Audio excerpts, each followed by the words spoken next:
आज वारीतील तिसरा दिवस. रामकृष्ण हरी मित्रांनो, मी ओंकार माने सकाळ सकाळी निघालो होतो पालखी सोबत आणि सकाळी एका गावामध्ये नाश्त्याला थांबलो होतो. पांडुरंगाचं मंदिर होतं तिथं. मग भजन चालू झालं.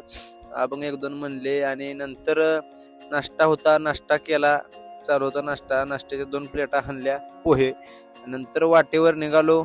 सध्या तर खांद्यावर पकवाज न घेता रथामध्येच पकवाज बसून वाजवतोय आणि त्या दिंडीमध्ये असं चालत नाही बरं का सुरेगावच्या.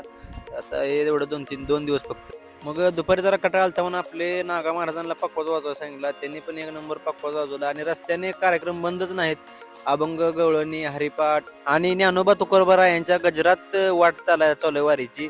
मग एक जणांना कुणीतरी भरणी दिली ती चॉकलेटची. काल एकादशी असल्यामुळे फोडली नव्हती. मग आज काढली सुनीलनं आणि सुनीलला चॉकलेट जरा वाटायला सांगितलेली सगळ्यांना. सुनीलनं चॉकलेट वाटाय घेतली आणि सगळ्यांना द्यायला सांगितलेली. मला 2-3 दिली. मग काय त्यानं 10-12 चॉकलेट खाल्ली बघा. अजून बघतोय कसा. मग तिथून निघाली दिंडी आणि शंभूला पकवाज वाजवायला सांगितलं. शंभू पण पकवाज एक नंबर वाजवतोय. फक्त जरा शिक्षण झालं नाही पण ऐकून वाजवतोय. पण भारी सगळं जमतं वाजवाय त्याला. आणि नंतर मग 11-11:30 वाजता परत अजून एकदा नाश्त्याला थांबलो आणि नाश्त्याला थांबल्यावर नाश्ता पोह्याचा होता, बिस्किट पुडे होते, चहा होता. सुनीलनं पोह्याच्या 4 प्लेट खाल्ल्या, मी 2 खाल्ल्या, नागा महाराजांनी 2-3 खाल्ल्या. आणि कसा वारीच्या वाटेवर चालायचं म्हणल्यावर खायला लागतंय कचकाटून. काय ढिला भेट नाही बघा वारीमध्ये. कचकाटून खायला चालू आहे. आणि नंतर आता थोड्या वेळानं दुपारी जेवणाला पण थांबायचं आहे. तिथून निघालो मग आणि जेवणाच्या ठिकाणी पोचायचं होतं. मग जरा गाडीवर जरा पुढे गेलतो आणि जरा विश्रांती करावं म्हणलं. रात्री झोप होईना म्हणलं. त्यामुळे गेलो आणि झोपलो जरा झाडं बघून. तर बघतो तर काय मसनवाटा होता इथं आणि मसनवाट्यात आम्ही झोपलो होतो. काय वाटलं नाही, काय भीती वाटत नाही, काय नाही एवढं काय भ्यायचं असतं.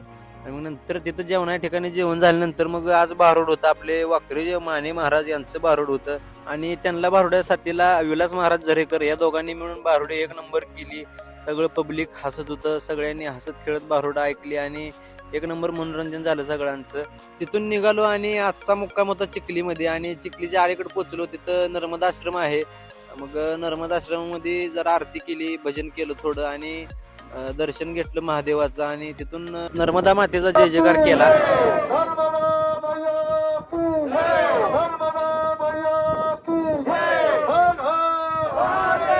मग तिथून निघालो आणि चिखली गावामध्ये पोहोचलो. चिखली गावामध्ये ठिकठिकाणी स्वागत केलं पालखीचं आणि आपला कृष्णा महाराज कासार यांनी पण पालखीचं जोरदार स्वागत केलं त्यांच्या घरापाशी. आणि धर्मयोद्धा महिला भजनी मंडळ या महिलांनी आम्हाला चहाचं नियोजन केलं होतं आणि त्यांनी पण स्वागत एक नंबर पालखीचं केलं.